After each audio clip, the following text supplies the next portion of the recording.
Welcome to Wine and Real Estate, the podcast where we drink wine, we have fun, and we learn about real estate investing. Real estate investing is so much more than just buying buildings. It's about building relationships, building your dreams, building your dream lifestyle, customizing your life. What do you want to do? What do you want to achieve? It's much more than money. It's more than getting rich.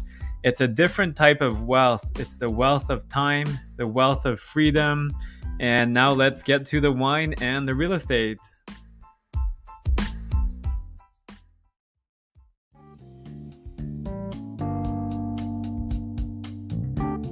Let's start this episode with some financing tips from our go-to mortgage broker, Streetwise Mortgages. Over to you, Dalia. Hi, I'm Dalia, founder of Streetwise Mortgages, and on today's episode, I would like to shed light on a financing tool that you may not be aware of and that can help you manage your portfolio cash flow during rising rates. The next Bank of Canada rate announcement, which is expected to be another increase, is scheduled for September the 7th, 2022. So you may want to consider this tool prior to such an increase. We all know that when the Bank of Canada raises the overnight interest rate, that has a direct impact on prime rates, which impact floating rate mortgages. Most payments associated with floating rate mortgages will increase as prime increases. But did you know that there are options with floating rate mortgages where the payment can remain constant, but what changes is how much of that payment goes towards interest versus principal? Basically, as rates rise, more goes towards interest. The only exception is when rates soar so much that you are not paying all the interest and the payment has to adjust to cover the interest due. The term variable rate is often used interchangeably for floating rate mortgages, but from a technical standpoint, a product where the payment changes as the rates change is called an adjustable rate mortgage. A product where the payment remains constant as the rates change is called a variable rate mortgage. Whether you choose a variable or an adjustable rate, it is pay me now or pay me later when it comes to payments as prime changes. In one case, you keep your monthly payment stable, but because you are directing more of the payment to interest as rates rise, you will owe more money on the mortgage relative to an adjustable rate at the end of the term. With an adjustable rate mortgage, you will stay on track with respect to paying the loan over the originally planned amortization as the payment adjusts with interest adjustments to ensure that you're still paying off principal. There is likely another 1.5% of overnight rate increases baked into the system between now and the end of 2022 up to 2023 before the Bank of Canada puts the brakes on rate increases. So if you're in an adjustable rate mortgage, every half a point increase will increase $100,000 of mortgage by about $25. If you can afford the monthly increase and your objective is to stay the course with paying down the mortgage, then stick with the adjustable rate mortgage. If you are concerned about the payment exceeding your budget or significantly impacting your cash flow, let's connect and discuss if a variable rate mortgage is the right tool for you, or if you should consider other strategies such as extending the amortization or clearing some expensive debts that you may have.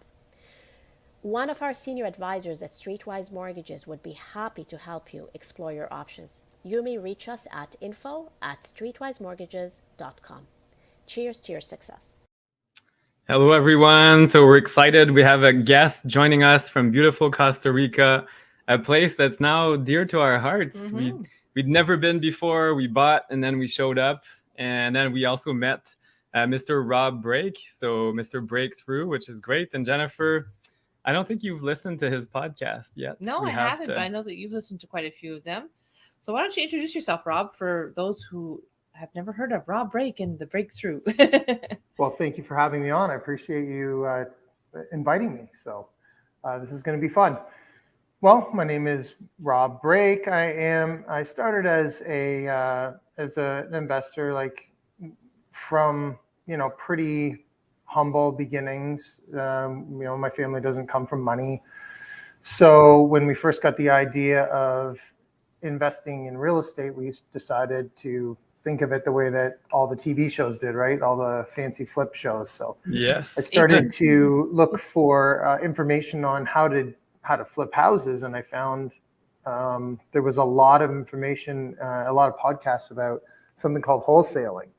So I started listening to that, and that was really our entry into real estate investing. As I started wholesaling, I did okay. I was able to pull some deals together, and then we started buying our own places, and it grew from there. And Very cool.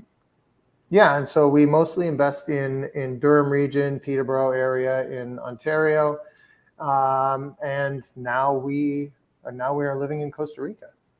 Yeah, how did you make the jump, or that's quite a leap. I mean, from Durham, Peterborough, and then poof, Costa Rica. Yeah, they're very different places, aren't they? Yes, very different speed as well. Yes. Well, it's an interesting question. I mean, like, we've always wanted to retire somewhere sunny. Of course, we never thought that we would be doing it so soon. It was more like a 10 to 15 year plan, even to just spend sort of half a year in a place like Costa Rica. We didn't know at the time it was going to be, but we've started searching around, seeing where the friendliest place for expats was, the least barrier to entry, and started thinking of Panama and different places like that. And sort of the pandemic just really sped up our decision to move here. So we sort of just in summer of 21, we came back from Costa Rica and sold our home and moved back here. So we've been here since June as residents. I just got my residency. Congrats. So, yeah, thank you. So as of June of 21. Oh, wow. So a full year, because at the time of this recording, we're like the last day of May, and in June, that's pretty much a year. So that's awesome. Yeah, Wow, I think we came back on June 3rd, if I remember correctly. So a couple days away from our 1 year. Wow, that's amazing. So what made you guys want to move to Costa Rica? Like, was just you're doing research and you kind of ended up, it was one of the easier places to go. Is it great to invest? Like, is that kind of where you were going with that? You're like, oh, we could also invest in Costa Rica? Yeah, I mean, at first we were just here to visit and check things out. So I visited a couple of different places. Like, we traveled around and checked out a bunch of different places, and nothing really, sparked my interest as somewhere that I would want to live, to be perfectly honest. In the majority of those areas, until we found this little place that we live in now. It's a little town called Potrero. It's just north of Playa Flamingo in Guanacaste, so the northwest coast. And it was just so endearing. There's such a big expat community, lots of international schools. So it really felt like somewhere that we would want to, somewhere that we would want to be part of. So that definitely was it, because I mean, we traveled to Jaco, Manuel Antonio, Coco, a bunch of different places, and none of them really felt like, they were places where I might invest, because there's always good opportunity for Airbnbs in those areas. But for us, it wasn't anywhere that we wanted to live until we found this. Okay. And that makes a big difference, because you have fairly young children as well. So our kids are almost adult. Well, one is an adult now. He voted for the first time. And then the other one is coming along quite soon. So that's an important part of your lifestyle as well. There's certain amenities, services. You mentioned schools as well. So Potrero has some of those amenities for people looking to move, and I guess groceries and other things. Oh, definitely. I mean, the Costa Rica Sailing Center, which is a great place that I love to go, and I've got my sailing certification. So, Cool. So it's definitely something that I want to be close to, and it's about 750 meters from my house. Oh my! So very close. And like I mentioned, all of those other things, just the community of expats and the schools. My kids, like you said, are 11 and 10. They go to different schools. They don't even go to the same school here. Oh wow! And they've fit right in. Like they love going to school now. Good. I'm not just saying that. They actually like they really like do. in Ontario. They were just like any other kids. They're like, oh, we don't want to go to school. And now when school's canceled or they can't go for one reason or another, they genuinely are a little bit upset about it. Oh my, we should move That's ours. That's a miracle. if any reason other than, they're international schools and they're private schools. So you end up paying for them. For those who aren't, that was a little bit of a difference for us. Oh, that's interesting. So tell us maybe a little bit more about investing in Costa Rica. So now you're living there, but what are, I guess, ideal investments that people are looking for, or what kind of investments are people doing in Costa Rica? Well, it's the same as anything that we've been doing. Like I've spent the last, 6 years helping, well, longer than that, but as an agent, 6 years helping people invest in cash flowing properties. So I'm going to say that that's probably number one. Obviously, you want something that cash flows. So just like any other place, that's the first thing that we're looking for. And then, I mean, there's not a cookie cutter formula for that. I wouldn't say. It's like a lot of people are investing in single family homes. There's a lot of people investing in condos. So it's a matter of price point, I guess, and preference, and just to each their own on that. But obviously, still looking at cash flow is number one. And location, I think, makes again a big difference. Where are the hot spots, in your opinion, in Guanacaste? Because that's where you're focusing. The hot spots as far as towns go. Yeah, are there like certain names or places? Well, I mean, as you work your way down the coast from Playas del Coco, the prices go up. And so that's the area. I work for Krain Luxury Real Estate here in Costa Rica. So so the areas that we cover are anywhere from Playa Hermosa, maybe Panama, just north of Playas del Coco, all the way down through Tamarindo, which is a big surf town. Yes. It's about a half an hour south of me. And then just south of there is another surf town called Aviana. So that's pretty much the stretch kind of. That I would be helping people with in this area.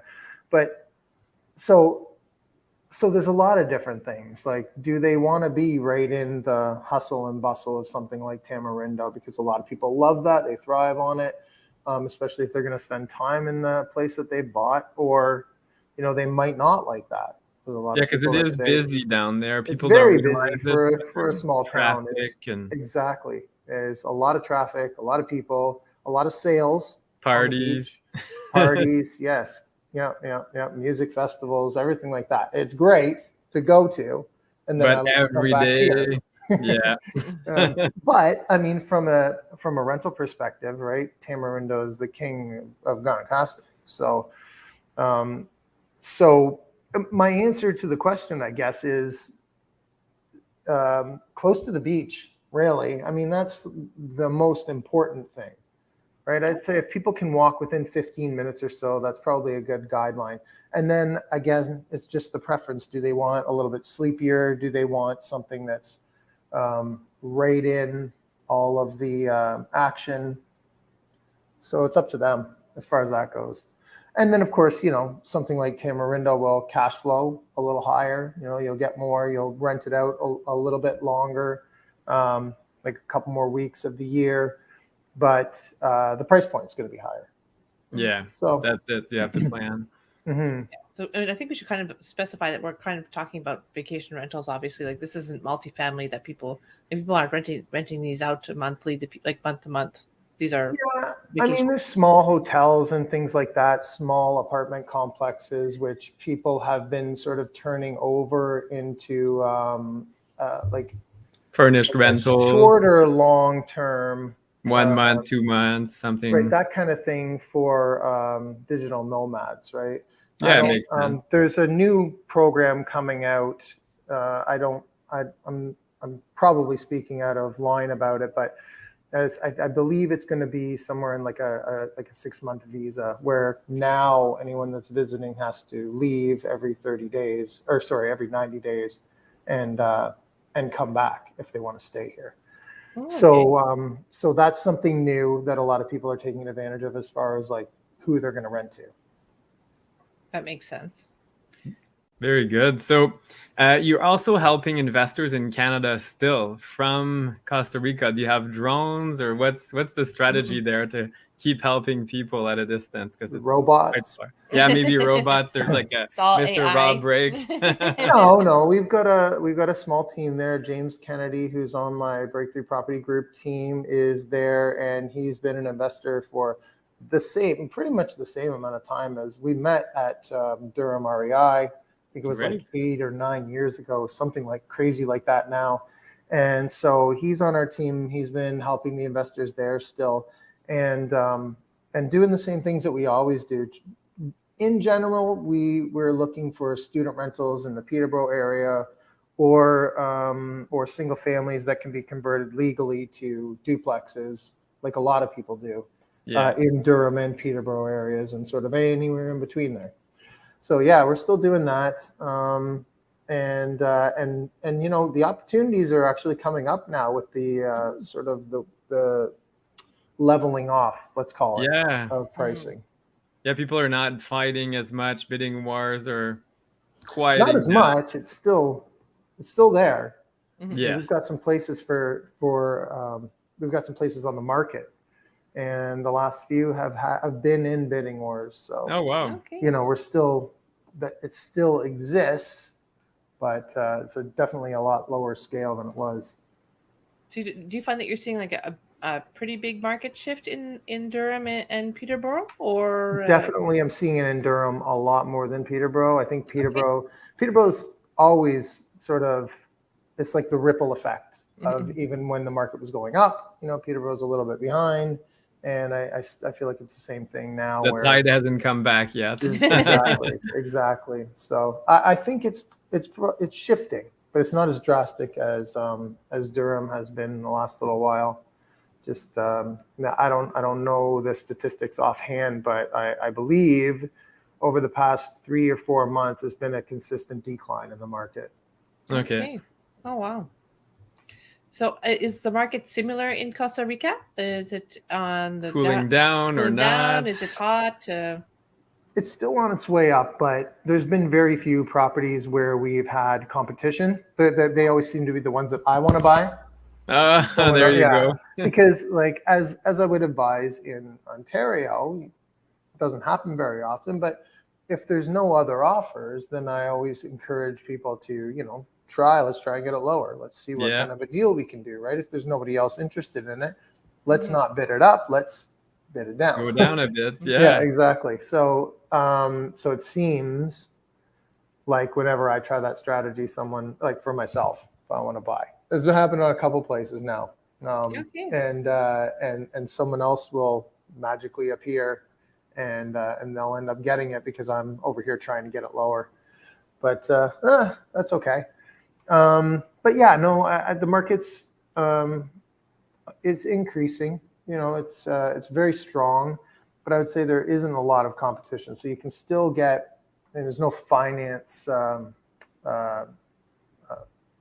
leveraging here. And all that. There's no financing condition here. So unless you're getting seller financing, which we've been pretty successful with as well, unless you're doing that, you're basically coming all cash.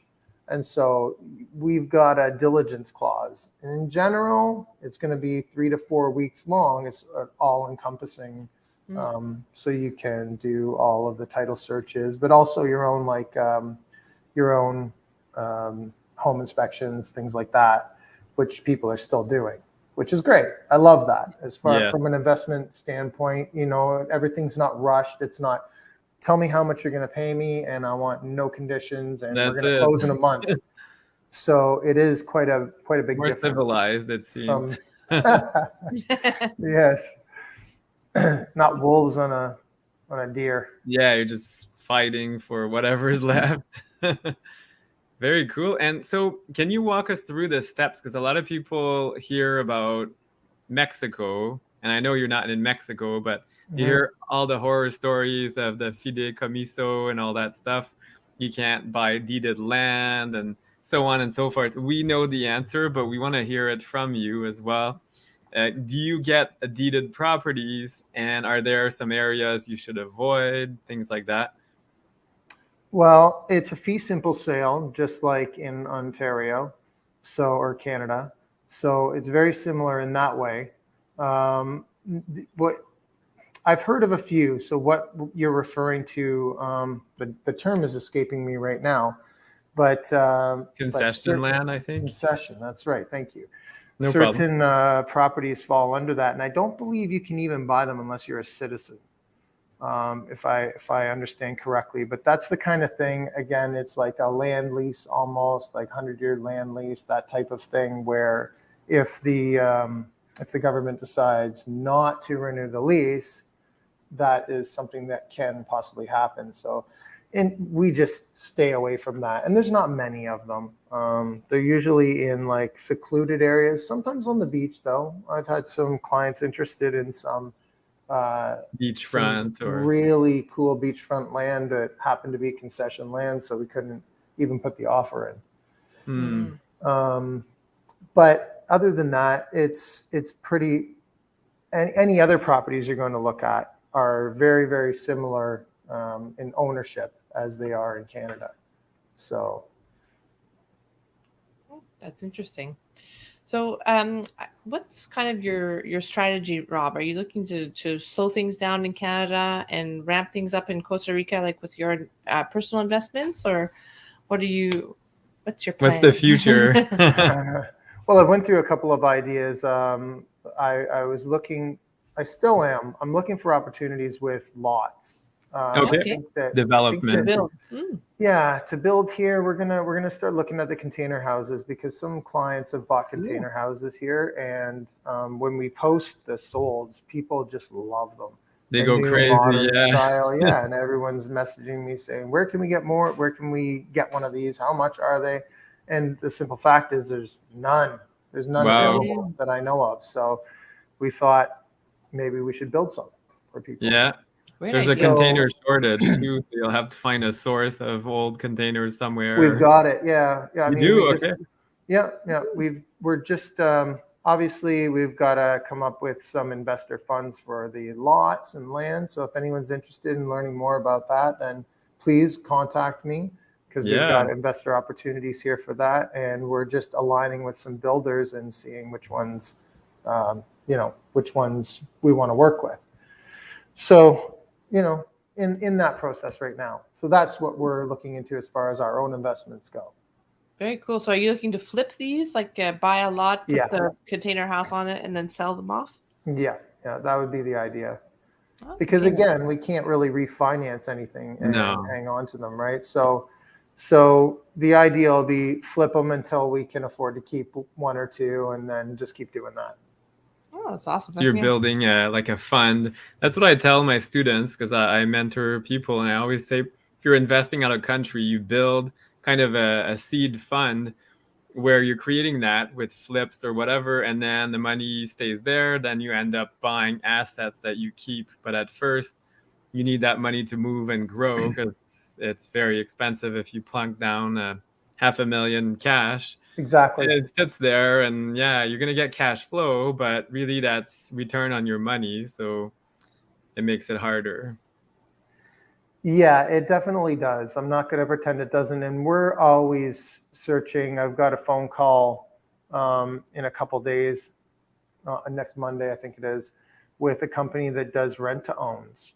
Oh, great. So, so I'm thinking that there might be opportunity there, and we're just, and I've been talking to some mortgage brokers in Ontario who've got some big ideas, but things are very slow to happen in Costa Rica, and there's Pura a lot. vida. Yeah, exactly. And there's a lot of new uncharted territory, especially for people like that, to get into lending somewhere here. And as of right now, we haven't been able to find anyone that's lending, to foreigners. Yeah, it's tough. Are you guys using the RSPs as well? So you can use registered funds to invest, but that's like on a personal property, but Personally or clients? clients maybe, or yourself if you're. Yeah, no, I don't have any RSPs. I got out of that a long Yeah, time us too. ago. It's long gone. But I would imagine that people are. I mean, I did not too long ago. I did a webinar with a broker from RBC who was. I thought it was a good idea. He had people who was doing a webinar with people who had RSPs, to use, and then sort of partnering them with me and a couple of other people who were in different locations, and saying, hey, here's an opportunity. Here's what you can do if you Yeah. decide to unlock that RSP. So yeah, people are doing it. But again, I'm not in finance, so No. I don't know the ins and outs of it, but I'm sure people are. Very cool. And how do you become a realtor in Costa Rica? Because I'm sure your experience from Canada is very helpful, but there must be some things that are frustrating as well. Like you said, the speed of things, and how did you get Krain? Well, You've been following them on YouTube for a while, and now you work for them. That's really cool. mm-hmm.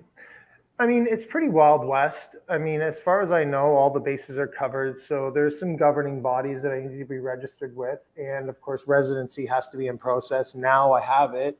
So we're Simplifies all things. we're all above board here. And actually, a lot of companies here who used to, because there still is, but there used to be a lot more sort of just vigilante agents, for lack of a better term, right? There's people that say, hey, even there's still people that say the MLS system is all messed up here. There isn't one really. And so on different websites, there'll be properties listed by people. And when you call up this certain person, they'll say, oh, that's not my listing, but I know whose it is. If you want me to tell you, then you're going to pay for it. Oh my, right? okay. Yeah. Almost corruption in a way. So there's all kinds of stuff like that happening around here. And so there's a good group of agents here from all of the different sort of higher level brokerages that are trying to put together a system where is going to eliminate a lot of that. And they simply won't work with people who are doing that kind of thing. Makes sense. It's good, and bringing in a lot more regulations even now. So I think it's going to change in time. But I mean, to answer your question, we had to have our residency in process. That was one thing. Okay. And then my company wants people who are registered as agents either in the U.S. or Canada as well. Yeah.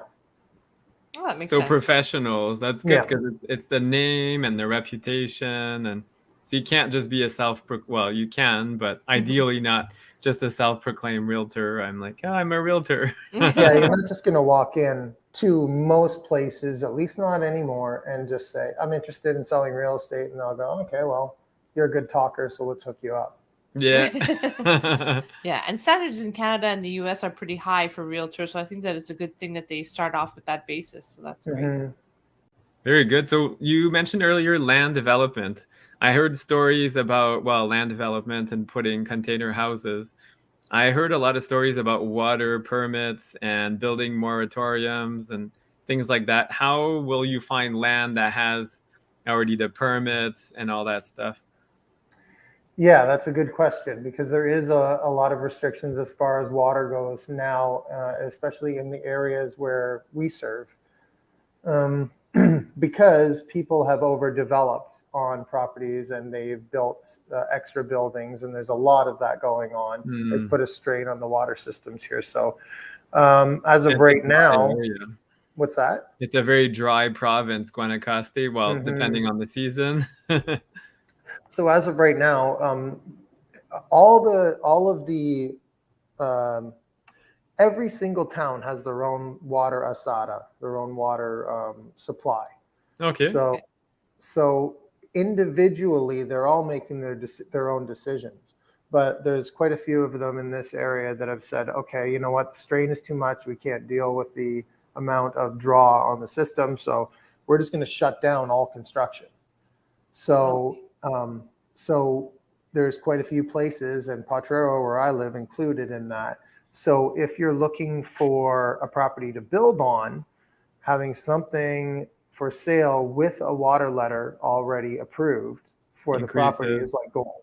Yeah, it's really like gold, because until they get the new infrastructure in place, which we hear they might have moved it up now with the new president here. So things have started to move in a different direction, but could be anywhere from 3 to 5 years. Wow. So something with a water letter available with an empty lot right now is definitely like gold. So that's what we're looking for. Yeah, because you simply in a lot of places will not get one. So that's something for people to look out for. Oh, yeah, because you see some cheap lots, and I'm like, there must be something wrong. That's why this one's way cheaper than everything else, because there's no water. Yeah, that's so interesting. So how can people get a hold of you, Rob, if they want to find out more about investing in Costa Rica or Durham, or Peterborough? The easiest way is just my email, rob@mrbreakthrough.ca. That's the best way. We do have, I think I'm Rob Breakthrough on Instagram.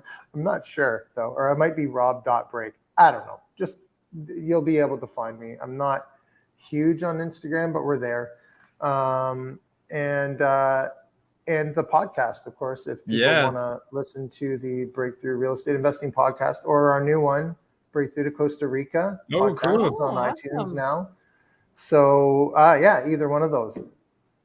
Very good. Yeah, and your podcast is a classic. You and Sandy were like, how would you say, pioneers? Yes, in Canadian podcasting for real estate investing.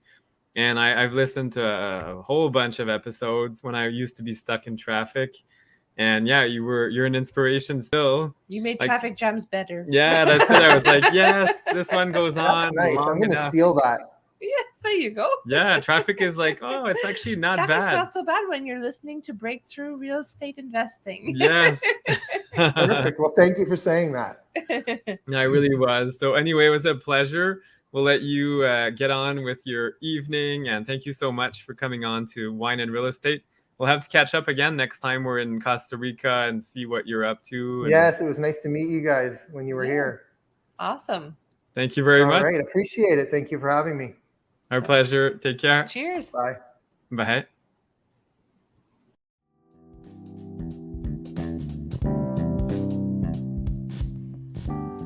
Hey there, listeners. We hope you enjoyed this latest episode of the Wine and Real Estate podcast.